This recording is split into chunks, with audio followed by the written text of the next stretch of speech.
Class 10 এর first unit টেস্টের আজকের সবেমাত্র শেষ হলো ইতিহাসের পরীক্ষা। তো কেমন প্রশ্নপত্র হয়েছে এবং সাজেশন থেকে কতখানি প্রশ্ন কমন এসেছে সবটাই জেনে নাও এই ভিডিওতে। সাথে এই প্রশ্নের যে ছোট প্রশ্নগুলি রয়েছে প্রতিটার উত্তর আমি তোমাদের বলে দেব, ঠিক আছে? তো প্রথম দেখো যে তোমাদের এখানে ইতিহাস প্রশ্নপত্র যেটা 40 নম্বর রয়েছে এবং টাইম রয়েছে 1.5 ঘন্টা, মানে 1 ঘন্টা 30 মিনিট। তো বিভাগ কতে তোমাদের 10টি এমসিকিউ প্রশ্ন রয়েছে। তো কি কি প্রশ্ন রয়েছে, প্রতিটা প্রশ্ন দেখো আমি কমন বলে দিচ্ছি যে আমাদের বড় প্রশ্নগুলি কমন এসেছে, সাথে অনেকগুলো শর্ট প্রশ্নও কিন্তু কমন এসেছে, ঠিক আছে? যারা সাজেশন দেখেছিলে তারা অবশ্যই কিন্তু এই প্রশ্ন থেকে একেবারে 40 তে 40 অ্যাটেম্প করে আসতে পারবে। প্রথম প্রশ্ন, ভারতের নিম্নবর্গের ইতিহাস চর্চার জনক হলেন? সঠিক উত্তর হবে রণজিৎ গুহ, ঠিক আছে। 2 নম্বর প্রশ্ন, এ নেশন ইন মেকিং হল, এটি লিখেছেন সুরেন্দ্রনাথ এটা হচ্ছে তোমার সুরেন্দ্রনাথ বন্দ্যোপাধ্যায়ের আত্মজীবনীর নাম। 3 নম্বর প্রশ্ন হচ্ছে হিন্দু প্যাট্রিয়ট পত্রিকার প্রথম সম্পাদক ছিলেন, এটা হচ্ছে গিরিশচন্দ্র ঘোষ। 4 নম্বর প্রশ্ন হচ্ছে গ্রাম বার্তা প্রকাশিকা প্রকাশিত হতো, এটা সঠিক উত্তর হবে কুষ্টিয়া থেকে। 5 নম্বর প্রশ্ন হচ্ছে স্ত্রী শিক্ষা বিধায়ক গ্রন্থ রচনা করেন বিদ্যাসাগর।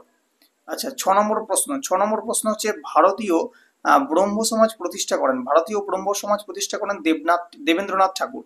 7 নম্বর প্রশ্ন, ভারতে প্রথম অরণ্য আইন পাস হয়, 1865 খ্রিস্টাব্দে।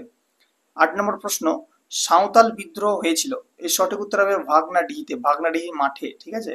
9 নম্বর প্রশ্ন, কোল বিদ্রোহ কোথায় অনুষ্ঠিত হয়েছিল? ছোটনাগপুরে।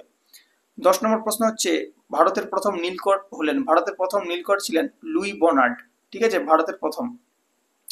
এই গেল বিভাগ কয়ের যে প্রশ্ন তার উত্তর। এবার হচ্ছে বিভাগ খ, এখানে তোমাদের 6টি প্রশ্ন করতে হবে। তো প্রথম হচ্ছে ওয়াহাবি শব্দের অর্থ কি, এই প্রশ্নটা আমি তোমাদের জন্য রাখলাম, তোমরা কমেন্টে প্রত্যেকে জানাও যে ওয়াহাবি শব্দের অর্থ কি। তোমাদের কমেন্টের অপেক্ষায় রইলাম, তোমরা প্রত্যেকে উত্তরটা জানাবে যারা ক্লাস 10 এর ছাত্রছাত্রী রয়েছে যে ওয়াহাবি শব্দের অর্থ কি। তো 2 নম্বর প্রশ্ন হচ্ছে রানী শিরোমণি কে ছিলেন? ইনি একজন তোমার নেত্রী ছিলেন, ঠিক আছে, কোল বিদ্রোহের একজন নেতৃত্ব ছিলেন। আচ্ছা, এরপর হচ্ছে সত্য মিথ্যা প্রথম বলা হচ্ছে যে বঙ্গদর্শন পত্রিকাটি প্রকাশ করেন বঙ্কিমচন্দ্র চট্টোপাধ্যায়, একদম সত্য। 2 নম্বর প্রশ্ন হচ্ছে যে নীলদর্পণ নাটকে ইংরেজি অনুবাদ করেন জেমস লং, এটাও সত্য। আচ্ছা, এরপর হচ্ছে নিচে বিবৃতি দেওয়া আছে এবং 3টে করে ব্যাখ্যা আছে, যেটা সঠিক সেটা লিখতে হবে। তো প্রথম হচ্ছে উডের যে ডেসপ্যাচ হলো ভারতের শিক্ষাক্ষেত্রের ম্যাগনা কার্টা। তো এটা সঠিক উত্তর হবে ব্যাখ্যা 1, মানে ইংল্যান্ডের অনুকরণে ভারতের শিক্ষা ব্যবস্থা প্রবর্তিত হয় ওই উডের ডেসপ্যাচে। আচ্ছা, 2 নম্বর আছে তিতুমিরের আন্দোলনকে কেউ কেউ ধর্মীয় আন্দোলন বলে মনে করেন। তো এটা সঠিক উত্তর হবে ব্যাখ্যা 3, তিতুমিরের আন্দোলনে ইসলামের নীতি আদর্শের প্রাধান্য ছিল।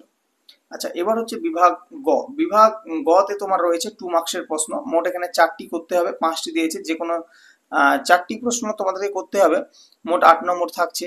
তো প্রথম প্রশ্ন এখানে দেখো 4টি প্রশ্ন কিন্তু কমন আছে, ঠিক আছে, 5টি প্রশ্নই কমন আছে, 4টি না 5টি কমন আছে।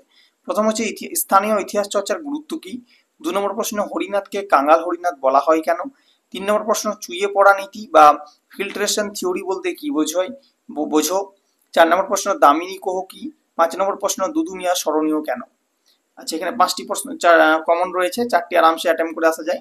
এবার হচ্ছে বিভাগ ঘতে তোমাদের 4 নম্বরে 2টি প্রশ্ন করতে হবে, 3টি প্রশ্ন দেওয়া আছে, 3টি প্রশ্ন কিন্তু কমন আছে। সেটা থেকে একের প্রশ্ন বিপিন চন্দ্র পালের আত্মজীবনী 70 বছর কেন ইতিহাসের উপাদান রূপে গুরুত্বপূর্ণ। 2 নম্বর টিকা লেখো বামাবোধিনী পত্রিকা। 3 নম্বর সাঁওতাল বিদ্রোহের কারণগুলি সংক্ষেপে আলোচনা করো। এরপর আছে বিভাগ যেখানে 8 নম্বরের একটা প্রশ্ন করতে হবে, 3টি প্রশ্ন দেওয়া হয়েছে।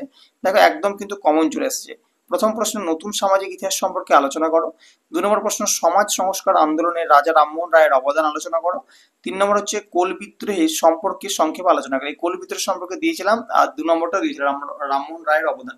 তো কোল বিদ্রোহে এখানে কি কি লিখবে, তোমাদের কারণ, ফলাফল, বৈশিষ্ট্য, গুরুত্ব, এই বিষয়গুলি লিখলে হবে। তো এই ছিল আজকে ক্লাস 10 এর ফার্স্ট ইউনিট টেস্টের ইতিহাসের প্রশ্নপত্র। কেমন তোমাদের লাগলো প্রশ্নপত্রটি অবশ্যই জানাও, এবং আজকে যাদের যাদের ইতিহাস পরীক্ষা ছিল তারা কেমন কমন পেয়েছো আমাদের সাজেশন থেকে, এবং তোমাদের পরীক্ষা কেমন হয়েছে তা অবশ্যই কিন্তু কমেন্টে জানাবে। আর যে ওয়াহাবি শব্দের অর্থটা কিন্তু প্রত্যেকে জানাবে, ঠিক আছে।